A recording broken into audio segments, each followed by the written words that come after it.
All right, we're back again. I apologize for having to do that where you have to watch my back for a little bit. But we're in here, 7 o'clock on a Wednesday night. Stephen Foster, he's been working today, has work tomorrow. I have to work at US Bank Arena Friday. So this was the time we could work out, which means I'm the only one here. I have to start the camera and you have to watch my back. So I apologize for that. But thank you for coming in. Oh, you're welcome. So where are you working at during the day? I work at AutoZone in Cynthiana. Oh, okay. Soon I'll be working at AutoZone in Falmouth. Oh, yeah. Do you know when that's supposed to open? I do not know exactly when it's supposed to open. My district manager said that at one time I was told that they were going to start working on the building in October, hoping to open in January or February. Then I was told after that they weren't going to do anything with the building until January or February. But if you've driven by, you can see that they're working on the building. Yeah, absolutely. So I'm guessing that the first timetable is the correct one. Okay, and I've got apologies. I think I got it. There's a gnat that likes to bother us. So we started the we'll come back to that. We started all of these interviews with kind of the same question. Tell us who Stephen Foster is. Well, let's see. I was born in Dayton, Kentucky. Both of my parents are from Bellevue or Dayton, respectively. My dad's a retired Navy chief, and we lived up in Gurnee, Illinois, outside of Chicago, because he was stationed at Great Lakes Naval Base. Now, there's a really big outlet mall up in Gurnee, isn't it? I wouldn't know. When I was there, or something? When I was there, I was like 3 or 4 years old. Okay. I took a group of students back in the 90s to Chicago, and our hotel was actually in Gurnee, and I believe we were right across from this huge outlet mall. It wouldn't surprise me. When we lived there, it was kind of peaceful and quiet, and we lived back in a little subdivision. It was mostly Navy personnel that lived back there. Then when he got out of the Navy and started working for civilian companies, we came back here to Bellevue for a short period of time, and then he was transferred to Richmond, Virginia, and I spent time there till, let's see, from the time I was 9 years old till about, 15, when we moved back here to Bellevue, Dayton area in northern Kentucky. And I went to, we lived in Southgate. Well, no, take it back. We lived in Lakeside Park when we first moved back here. And I went to Dixie High School for 1 year. Then we moved to Southgate, and I went to Highlands High School for about a half a year, and I dropped out of school and joined the Air Force. And I was in the Air Force, and when I got honorably discharged from the Air Force, came back home, I applied for and got hired to the Newport Police Department, and retired from there in '98. I had 17 and a half years in and had to go out on a back thing. My back had been injured. I think I've been at the hospital like 7 or 8 times over injuries sustained while perfecting arrest on people that were much larger than myself. Since that time, after that happened, let's see, the first year after retirement, I didn't do anything but fish. I found out that, believe it or not, a man can only fish so much. It gets boring. And so I took a job. My children were going to St. Bernard's School in Dayton, and Sister Ruth, or I'm sorry, Sister, I can't remember what her name was. One of the sisters that ran that school, the diocese up in Covington had combined all the elementary schools in Newport, Bellevue, and Dayton. So they were going to have to start busing students. And I had driven a field trip or two for them. And I got asked to go look at a school bus that Newport Public Schools was selling. So the sister asked me if I'd go down and look at the bus because they didn't have anybody else, if I'd take it for a drive and tell her what I thought, if it was worth the money they were asking. So I did, and come back, and I said, yes, sister. I said, for the price they're asking, you need to jump on that bus. And she goes, well, we're having a school board meeting tonight. Can you come and tell everybody about the bus? Absolutely. So I come to that meeting, and by the end of the meeting, I was the transportation director for Holy Trinity Schools and one of the bus drivers. So I had to hire another bus driver, lay out all the bus routes for that school, for the school year that was coming up. I was there for 3 years, And then we were wanting to move out of Bellevue and to someplace more peaceful and quiet. And I'd been looking for property in southern Campbell County, and the realtor I was working with found a 2-acre lot down here. I wanted 5 acres, but she found me a fairly nice lot that I could build a house on, and I said, well, I asked the wife, I said, let's do it. So we had TK Builders build our home down here. Where's that? On Roos Court, Okay. out off of Jenkins Lane, Okay. and built the house there, and moved down to Falmouth, what, 11 years ago, and I haven't regretted it since. What do you like about Falmouth? Or Falmouth, Pendleton County? It's peaceful, it's quiet, it's got a small town feel like Bellevue did, but Bellevue anymore has gotten so, we lived right on Route 8 in Bellevue, which is Fairfield Avenue. And if you've driven through there, it's almost like driving through Gatlinburg anymore. There's all kinds of nice little shops, and they brought a lot of business in and, you know, everything else, but if you're a resident there, the traffic is, well, for where I live, right on the avenue, there's no on-street parking. Fortunately, we had off-street parking behind the house that was shared by 3 houses, and they had a common driveway. Well, when you come down the end of the driveway, you couldn't get out, because at no time was there not traffic coming from some direction.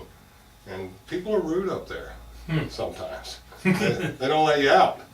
I mean, you might sit there for 10 minutes. Yeah. And then when you finally do, you know, most of the time we were going to get to Newport the back way, up and over the hills, instead of going, you know, a quarter mile down the road on Fairfield Avenue to get into Newport, because you could never turn into that lane.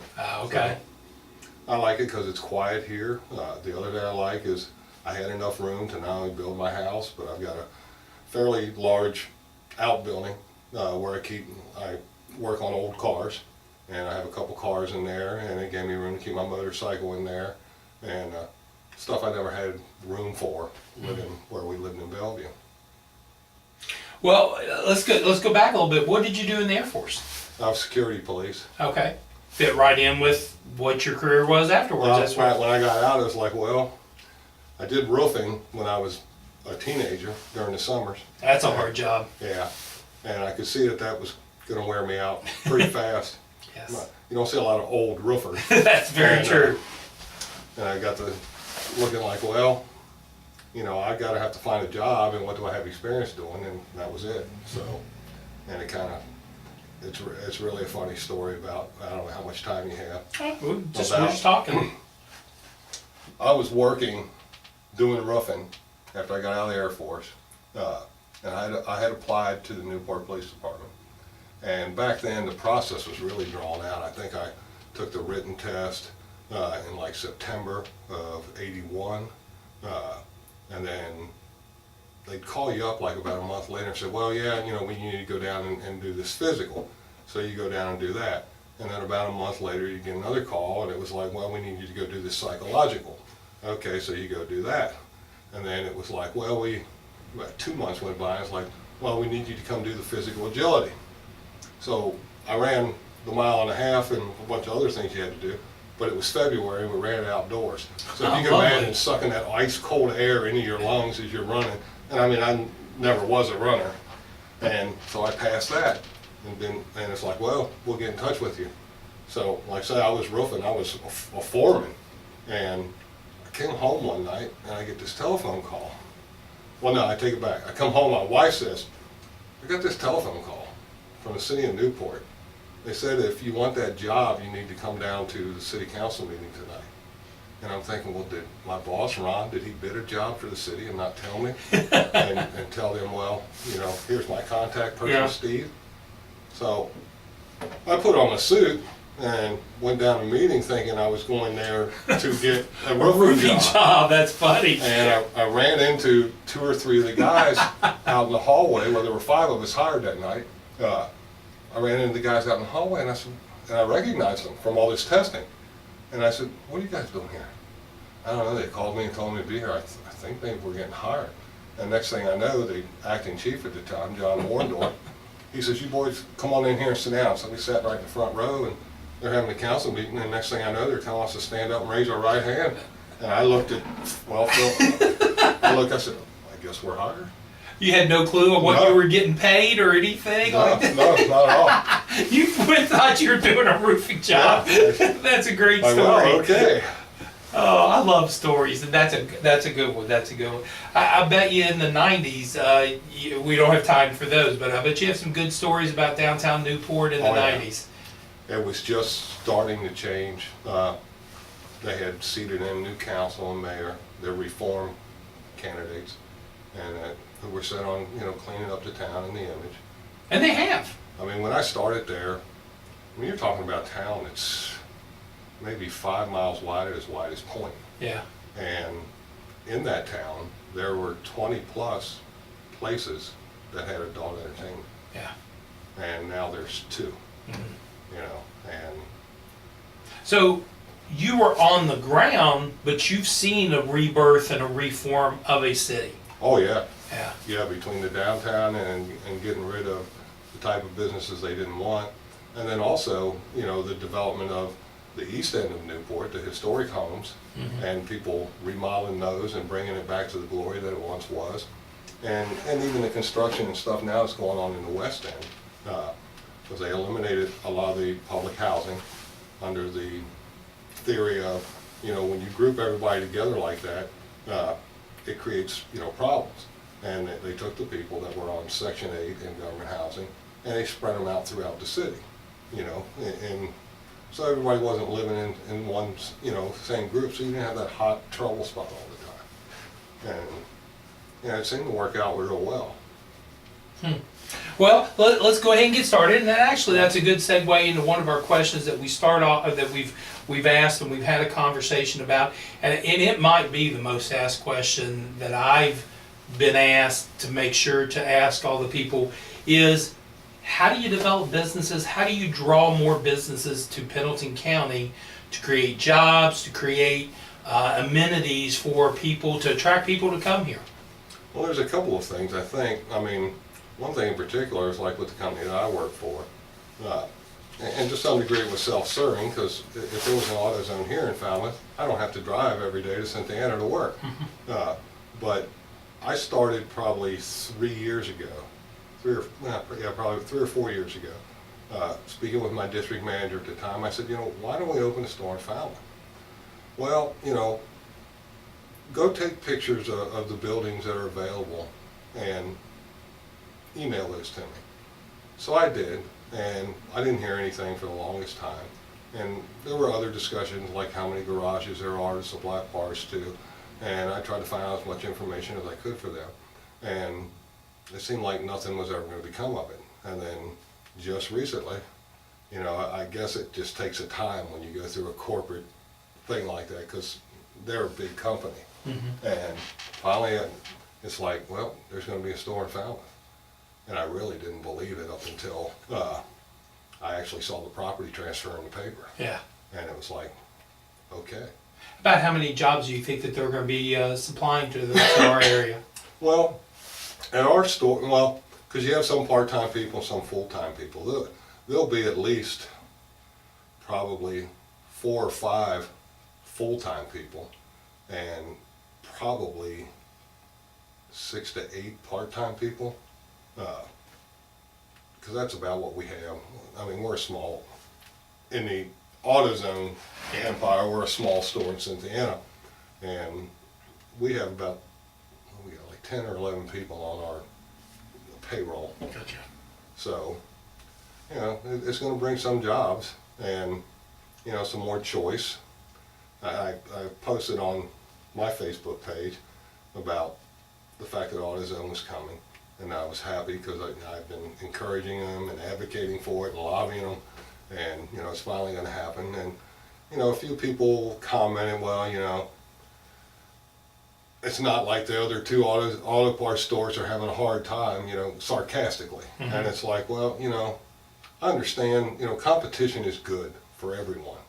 And, I don't think AutoZone's coming here to run anybody out of business. I think there's plenty of business to be shared. And, I guess we'll see. But one thing for sure is that competition brings more choice and lower prices to the consumer.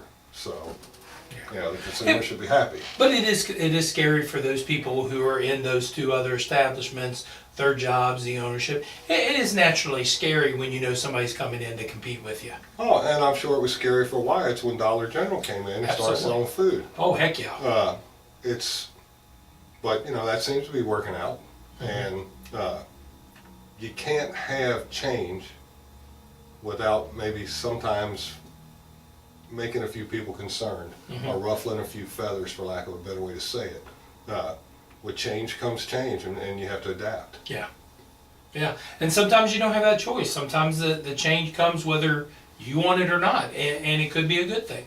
I think as far as trying to get, you know, what we can do as a county, as a community, to try to get other businesses, you know, infrastructure is part of it. The high-speed internet thing is a very large part of it. I don't know what type of tax breaks or tax incentives we can do. I know that even with people thinking about opening a small business, you know, there's the Small Business Administration.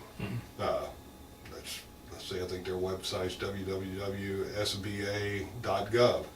And it's a great place for someone thinking about opening a small business to get information, to put you in contact with lenders who like lending to small businesses. And there's also, I think, grants available, like if you're a female, if you're a minority, There are. certain thing, there's places that you can go. And that's one of the big questions I wanted to ask you, and I've asked this of everybody, is, you know, a stat was given that the number one employer in the state of Kentucky is small businesses.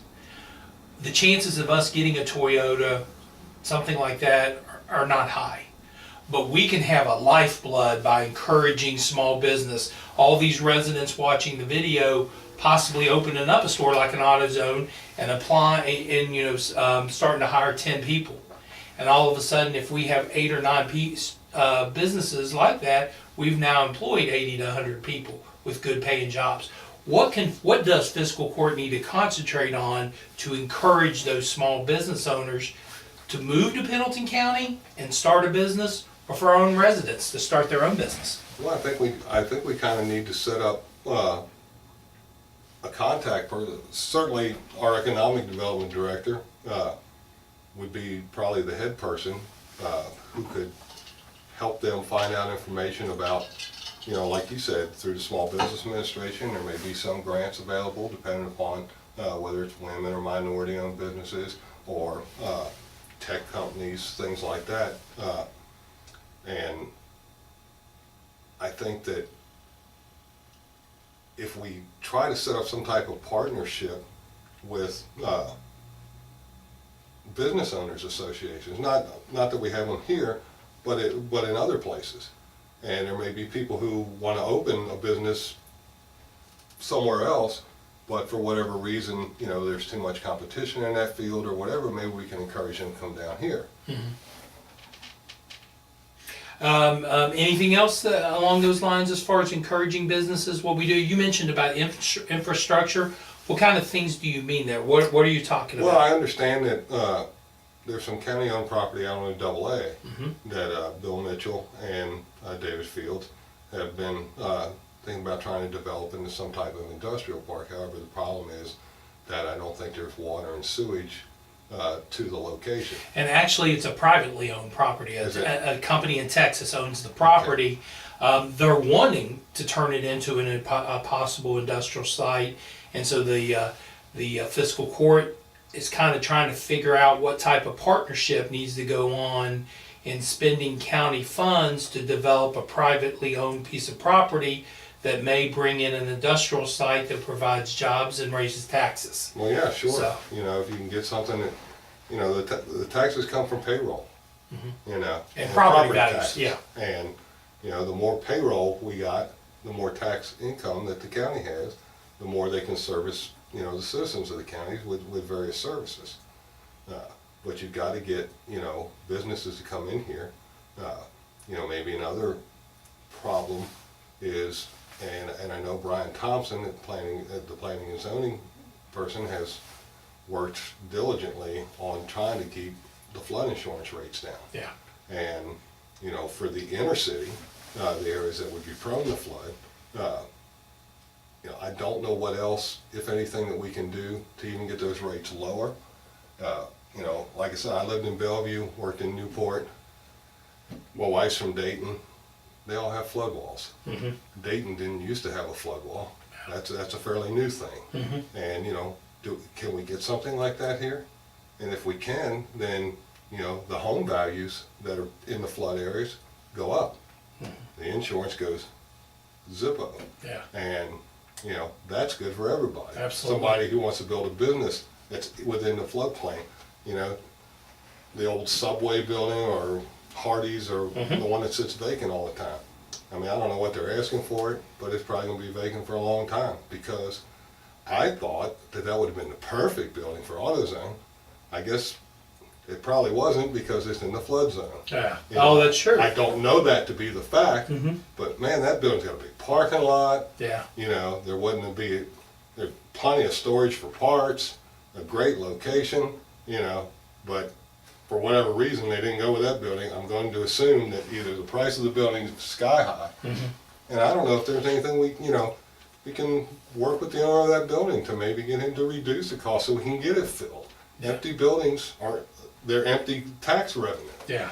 I mean, the property tax still gets paid, But also the property tax can be lowered if it's just an empty piece of property. oh yeah, it's a compared to deteriorates too. yes, and a developed piece of property has a higher property rate, which raises property revenue, tax revenue. So you want to see those kind of pieces of property developed, and that ends up meaning if you're raising property revenue by the value of the property, you don't have to raise tax rates, Exactly. which I'm happy with. Well, I'm against raising taxes just for the sake of raising things. I think I know recently the school board raised the taxes. I had posted on my Facebook page about when they were having that meeting, and that page was viewed by 600 and some odd people, with all kinds of comments. And I was encouraging everybody to come to this meeting, come to this meeting, come to this meeting. I went to that meeting, and I spoke in front of the school board opposing the taxes. And a lot of the reason behind it was because of the recent rate increases to the residents of the city of the Falmouth. They had just gotten hit with that. Mm-hmm. And like I told the school board,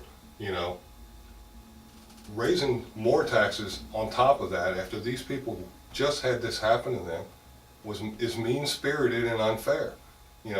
Wasn't it something that could wait for another year? Mm-hmm. And it was quite clear to me that they had made up their mind back in May with what they were going to do. Yeah. And just from the input we got back from them, and there was only one other person that showed up at that meeting. Yeah, I think me and you talked about it beforehand, and I told you I've said at many of those meetings, and don't be surprised if there's not a lot of people show up. Well, on the topic of showing up at meetings and the lack of citizen participation in their government, whether it be school board, city council, or the fiscal court, that school board meeting was held, I think it was 6 o'clock, if I remember right. Now, 70% of the people who work in this county work outside of the county. Mm-hmm. And if they have what one would consider normal job hours, they're working till 5 or 5:30 at night. And they've got a half an hour to 45-minute drive to get home. And I point that out to the school board, that you have these meetings when people can't be here. Mm-hmm. And, it's the same thing. Well, the fiscal court, their caucus meetings, which are when things get discussed, happen at 5 o'clock. Yeah. Who's off at 5 o'clock except people who aren't working? Mm-hmm. Those meetings need to occur later in the evening so that citizens can attend them. Now, I realize that in years past, I've been told that they were later, and there was no participation. Yeah. But just because the citizens aren't choosing to communicate or participate doesn't mean that the government should take away their opportunity to do so. Mm-hmm. And I realize it was more convenient for the people on the boards to meet, but it's not about convenience.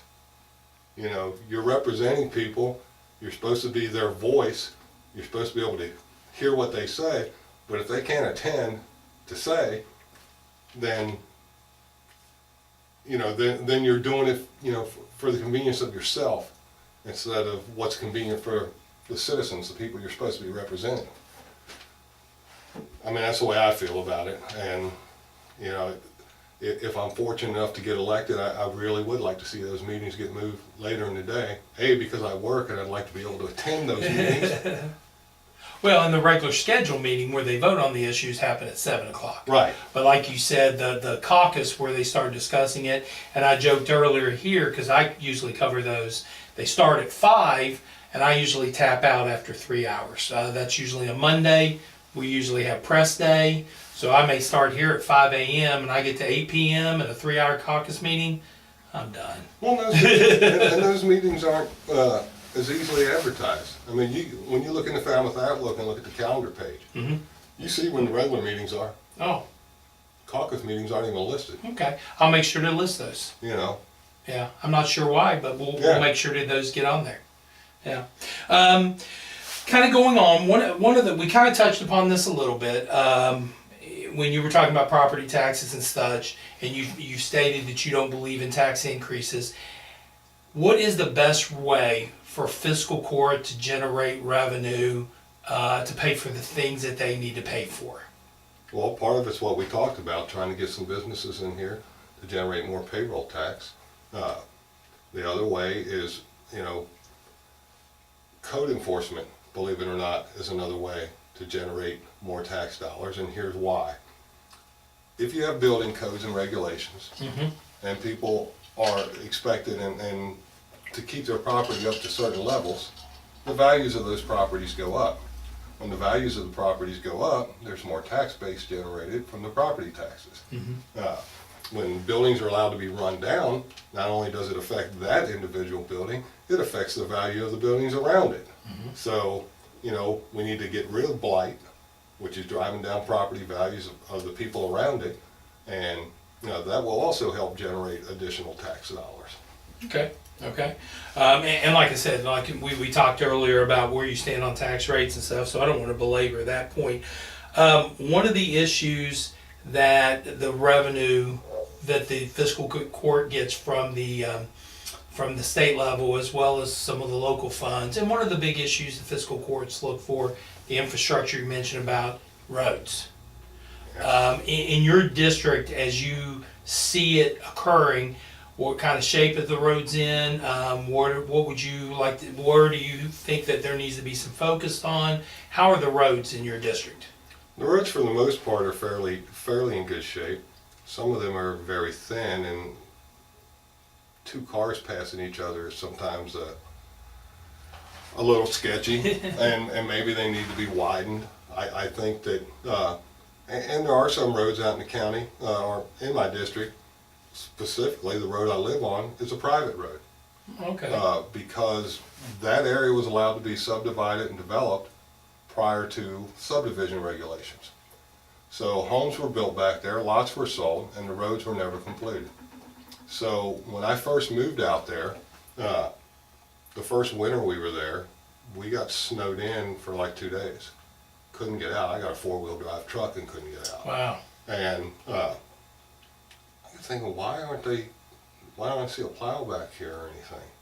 And I got to talking to one of the neighbors. Is the road gravel or asphalt? It's gravel. It's gravel, okay. And got talking to one of the neighbors, and they said, well, you know, because they consider this a private road, the county never adopted the road, and someone had talked with Henry Bertram at that time, and he said, and they said, well, he mentioned something about a road tax district, and that could generate money, and we could pay the county to come back here and maintain our road.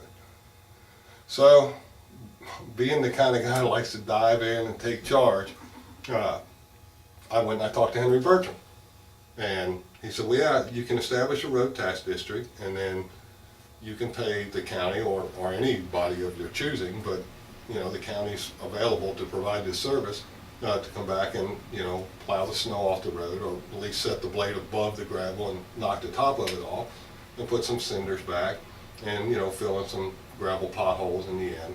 And that's how I go about doing that. So you got to get a petition signed by at least, I don't think it was 50%, I think it was like 75% of the neighbors. And asking the fiscal court to help establish a road tax district, and then we'll have a meeting, open to the public, residents out there. Anyway, long story short, we got the road tax district passed, established the board. I serve on that board. I'm the chairman, have been the chairman since its inception. And our little area back here generates about $2,000 a year in road tax, and it's been the same tax rate since it started. We'll never raise it. Yeah. And the county's come back there, and now one time they actually chip seal. I mean, we're in debt to the county. They've done more than we've been able to pay for, but we keep paying them. Yeah. Making our payments every year. They get our whole $2,000 every year until eventually we'll be back down to a zero balance. But and ours isn't the only private road. When I watched Darren Gregg's interview, he mentioned a road. Eagle. Yeah, Eagle View. Yeah. And it's probably a private road, and it's probably a situation very similar to our situation out there. Problem is, I don't know how many homes there are there, and whether if they could even establish a road tax district, whether it would generate enough income to pay anybody to do anything. Yeah. And you've only got one or two homes. I'd like to see somehow, it's not these people's fault where they bought their home. I bought my lot and built my home back there with the understanding that the roads were going to be completed. The person who subdivided and sold all that off went bankrupt, and it never happened. So he was supposed to pay for it. Oh yeah, he was supposed to build the roads. Okay. How do you go about making a private road a county road? Well, And would you all even want that? yes. Okay. I've asked that question. Problem is that you'd have to bring at least I'm being told you have to bring the road up to county standards, which has standards about material, depth of the base, the width of the road, and so on and so forth. Just to get our road blacktopped. So it has to be blacktop before it becomes a county road? Yeah, it has to be a hard surface, yeah. Okay. And I think they gave, Henry Bertram had somebody come out from some paving company, I can't remember who or what, and I met out there with them, and the guy gave us an estimate, $90,000. Oh my gosh. And the road's only... How many years of the $2,000 is that for night? I'm just kidding. Well, there's the problem. We as a taxing district could borrow money from the state. However, we have to be able to pay that back in 20 years. Oh.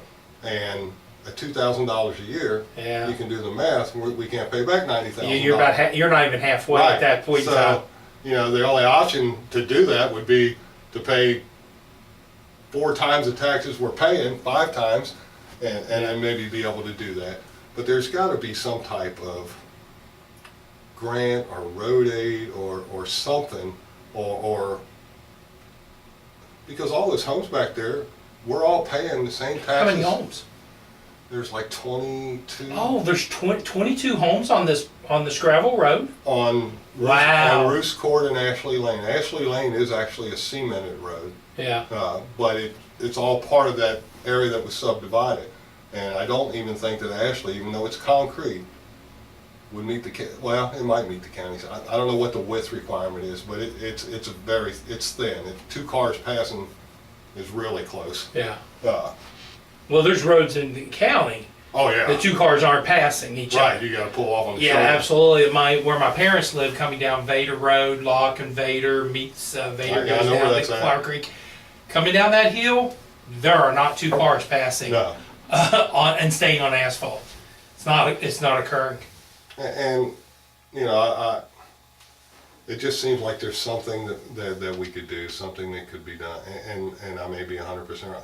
I've tried to look into it, and you know, maybe when I have the resources of the county government and the county attorney and things like that to help me research certain things, and maybe even Bill Mitchell, economic development, he knows about grants, you know, maybe we can find something. Not, I mean, not just for me personally, like I say, there's 20 some homes back there. Because when you were talking, I'm thinking 5 or 6. Oh, no. But I mean, that's a substantial subdivision. That's a large Pendleton County subdivision if you're talking about 22 homes. Yeah. Wow. But we'll see where that goes eventually.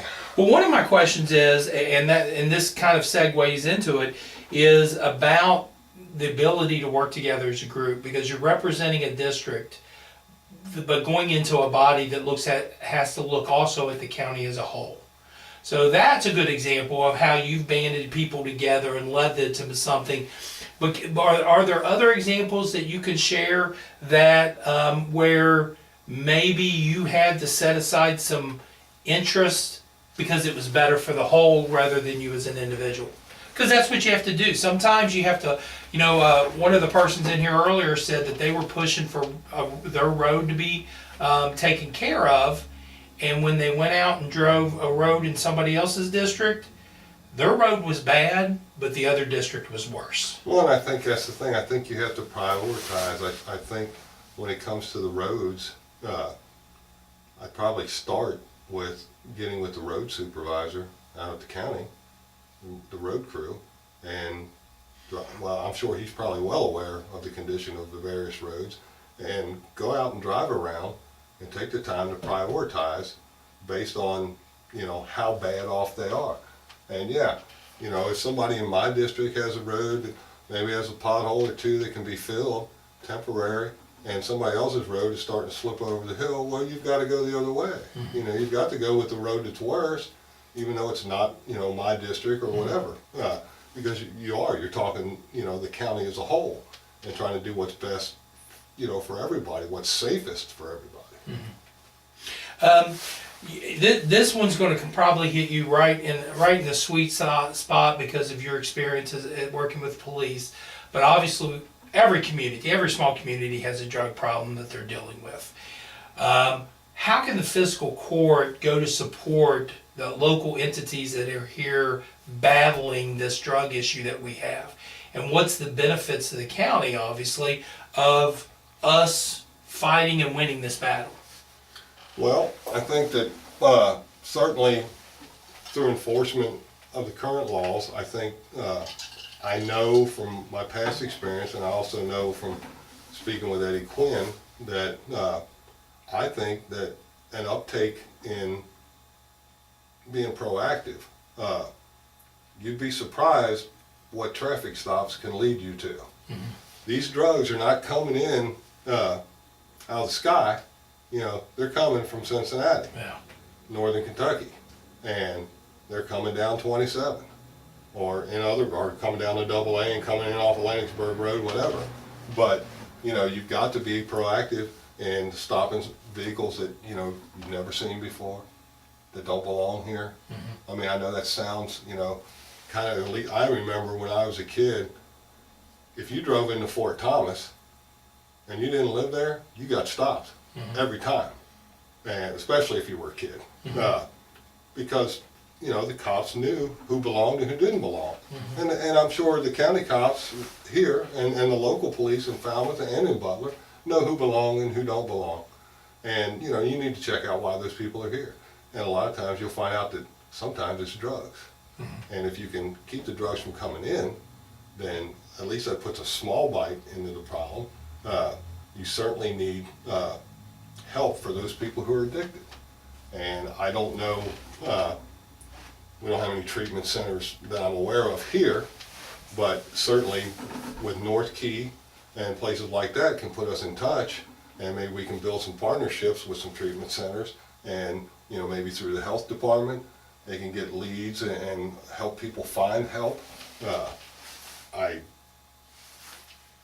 On the needle exchange thing, I'll be honest, I think that's an enabling thing. I really do. I understand, you know, the ideal behind it is, you know, the Hep C and the things that could get spread, but it's like offering somebody a cigarette and expecting them to quit smoking. You know, I really don't think, I don't think any public money should be spent on that. And I also, I'm going to get back to some degree, again, you know, code enforcement and property values have a lot to do with your drug problems, believe it or not. You know, when you have a higher level, a higher clientele in your rental properties, you're less likely to have drugs because those people have to work. Yeah. You know, and I think that participation, well, not that I ever thought that. I personally didn't think that DARE was a great program. And part of that was because my kids had DARE. And they came home and were more educated on drugs than I was. And I was a policeman. And I kind of thought, well, you know, you should know about that. Yeah. And maybe I was stupid and blind in the sense that, you know, they were going to find out about it anyway. Maybe they needed to find out about it, present it to them properly. But I do think education with the youth, as far as, you know, drugs and the bad side effects and the life choices that they lead to, that there needs to be programs like that in school. I don't want to broaden a child's knowledge about things that they have no interest in right now. Gotcha.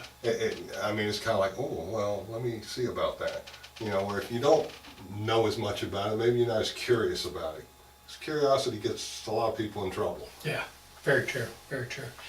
You know, one of the things that, and I'm still not necessarily a proponent of the needle exchange, but somebody shared a story with me that they had a back injury. And once with the back injury, they had to do a lot of walking. And the path that they used to walk had a lot, they would see a lot of needles as they walked. The needle exchange program came in, they went back to work. Several years later, they had the injury of the back again, and they started picking up the walking again, and they noticed not as many needles. And there were times no needles. And the question was, they're now exchanging them, so they're keeping them to go get fresh ones. And while I totally agree that it's an enabling action, I will concede that there might be a health benefit to the community that there's less needles all the way around. Now, we haven't get rid of all of them, but there's less and less chance for a kid to accidentally pick one up, or heck, we've seen stories on the news media where the police officer, without a glove or something on, has picked it up. Yeah. And it's some sort of drug that has gone in through their skin pores. So that gave me pause when I heard that story from somebody I would trust their opinion, not somebody that I would hear and go, I don't know if I believe that. Because you know, there's people like that they always got stories to tell. But that one gave me pause, and I thought man, I agree, it's enabling. But made me think. And it could well be that that was a direct result of the needle exchange. We'll never know that. It could also be that was a direct result of more police presence in that area. Yes. Or, you know, numerous other reasons. No, that's very true. You know, like I say, it's hard for me to think that helping somebody do drugs is a good thing. Yeah. I've jokingly made the comment that I'm going to take my diabetes needles down there and see if I can get me some new needles. Oh, there you go. Because they look like the same daggone needles I use for diabetics. It's not specific, is it? I don't believe you're allowed to take my diabetes needles and do that. Well, hey, one of the things we've kind of done as we tied up these videos is simply, how can people, if they want to talk to you about an issue, they want to talk to you about your campaign, they want to talk to you a little bit more to find out who you are and why you're running and those kind of things, what's the best way to get in touch with you? The best way right now would be either Facebook message me or send me an email. I have an actual website. It's electstephenfoster.com. And there are links on that website to send me an email, that take you to my Facebook page, take you to my Twitter feed. I've also got a Facebook page, which is www.facebook.com/elect-Steve-Foster-2018. And the difference between the two is on the regular web page, it's Steve N. Foster with the N, and on the Facebook it's just Steve Foster. But it's all one long word, Elect Steve Foster 2018. Did somebody already have it with an N? I'm guessing. Yeah. I found that I signed up for something yesterday, and then you have to choose some sort of name. It took me like 20 different things before somebody already has that name. Somebody already has that name. And it was funny. I was just like, I give up, and put that in there, and they literally said, somebody already has that name, I give up. or directly you could email me at RETLT, that's for retired lieutenant, 0123 @gmail.com. Okay, all right. Any of those ways. Now, the last question we've been asking is, you're elected. You start on January 1st, 2019. Your term would end December 31st, 2023. 4-year term. As you would look back upon those 4 years serving your first term as a magistrate of District 4, what would you hope that the residents in District 4 would seem to have occurred during those 4 years? I would like them to look back and think that Steve Foster was a good steward of our tax money, that he didn't spend it foolishly or on stuff that wasn't for the good of everybody in the county and for the good of everybody in my district.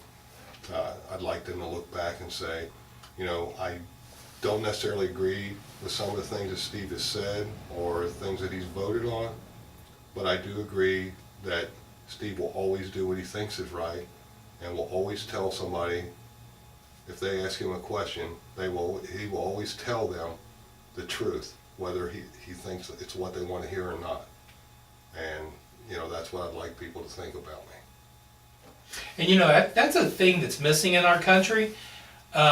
People say they want to hear the truth, but they don't want to hear the truth. No. They want to hear things that make their ears feel warm and fuzzy and allows them to go on their life, but not necessarily the truth.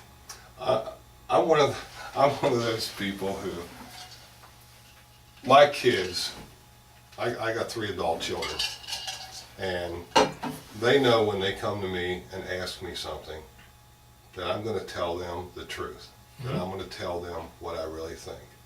I've hurt their feelings many times, but I know that when they come to me to ask me, because they know I've hurt their feelings in the past with the truth, and they still keep coming for the truth, that's what they want. And I don't have a problem. I will always answer any question from anybody truthfully to the best of my knowledge. Sometimes my knowledge isn't 100%, and I may tell you something that I think is true that in fact turns out to be wrong. And if that happens, I'll be the first one to admit I'm wrong. Look what I found out. But remember what I told you before, that's not correct. Here's what is correct. Gotcha. Well, hey, I appreciate you coming in here on after work. Did you have a chance to stop and get supper yet, or are you on your way for supper? Me and my wife both get off, well, she gets off at 4:30, I get off at 5, but she's coming from Florence. Oh gosh, so that traffic. I know. I had to get home, get supper cooked, so that way when she got home, we could sit down and eat together before I had to come down here. So I have eaten. Well, that's good. Well, hey, thank you for coming in. Thank you for some time. Thank you for watching. I know you've watched some of the videos. We appreciate you doing that. I think I've got 2 or 3 more I haven't watched that I'm still, because some of them, well, I mean, it takes a little time. You got to you got to devote some time to sitting down and listening. And I hope you, if you hear this part, you obviously devoted the time. I hope you devoted the time to sit down and listen to this one. Absolutely. Yeah, and we thank all the candidates who've given out of their time, working hard during the time, finding a little time, sometimes it's been a longer time, to sit down with us, talk to us. As always, we're doing this for your all's benefit so that you can hear exactly what they're saying. I had a conversation earlier. I could have sent out questions and gotten prepared answers back that's been read over by several different people, and who knows whether you were going to hear the truth or not. But here you can actually see what they're saying. You can read body languages, you can get an idea, you can put faces with the answers, and then hopefully we're getting you some information on where you can follow up for. He gave you several email addresses, Facebook places, that if you want to follow up with some more questions, please do that, as well as any of our candidates. And we appreciate you all taking some time, and all the candidates. So we're out of here. Well, don't forget, measure the candidates tomorrow night, Thursday, October 18th. at the high school. Well, 6 to whenever, 6 to 8 they're saying, but 6:30 is when it actually starts. It's between 6 and 6:30 is kind of like a social time, just to meet and talk to your candidates. But it's important, you know, this is your government, your future, and from what I understand, most of the candidates will be there. So it'll be great to see you all. I look forward to it. If you're anywhere tomorrow night at 6 o'clock, it should be one of two places. High school, measure the candidates, meeting the candidates, or at Veterans Field at Sharp Middle School, rooting the boys soccer team as they play their first game of the regional tournament against the hated Bishop Brossard Mustangs. You all probably didn't have great memories of Bishop Brossard being a Campbell County type of school. Well, they never had football. That's true. That's until true. recently. So Yeah. Well, thanks again, and again, you're going to have to look at me as I come up and turn the camera off.